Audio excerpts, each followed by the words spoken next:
ایک مسئلہ میں بتانا چاہتا ہوں، میرے پوتے کی طرف سے ہے، مگر میں اس کے حوالے سے کسی اور بڑے کو اٹھا تو تکلیف ہوگی اسے۔ بیٹا تمہیں کوئی تکلیف ہے پیر وار میں؟ تو کرسی پہ بیٹھے ہوئے ہو، sit down on the floor. ایک بات اچھی طرح سن لیجئے، مسجد میں بغیر کسی عذر کے کرسی پہ بیٹھنا مسجد کی توہین ہے۔ آپ اللہ کے گھر میں بیٹھے ہیں تو بندہ بن کے بیٹھیے، آقا بن کے نہ بیٹھیے۔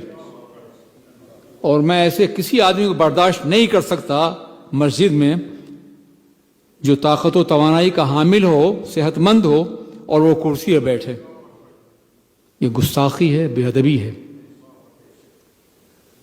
اس کا ہمیشہ خیال رکھیے۔ بیٹا اللہ تمہیں عالم بنائے، تمہارے لیے میں دعا کرتا ہوں، لیکن آئندہ اس بات کا خیال رکھیں، اگر کوئی شخص زمین پہ بیٹھ سکتا ہو تو اسے زمین پہ بیٹھنا چاہیے۔ یہ اللہ کا گھر ہے، یہ کوئی پارلیمنٹ ہاؤس نہیں ہے اور کوئی مشورے کی سرزمین نہیں ہے۔ اور کرسی بیٹھنے میں بھی اس بات کا خیال رکھیں کہ کرسی ایسی ہی استعمال کی جائے جو ضروری ہو۔ مثال کے طور پر میں نے بارہا یہ کہا ہے کہ یہ کرسیاں نماز کے لیے یوز مت کیجیے، میں نے ہٹوایا اور لوگ پھر لاتے ہیں۔ جانتے ہیں کیا ہے اس میں؟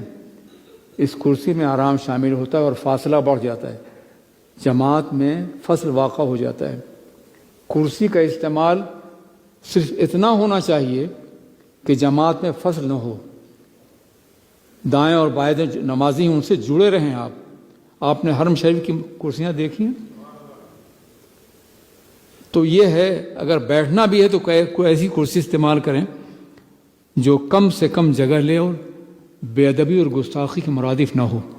اس بات کا ہمیشہ خیال رکھیے۔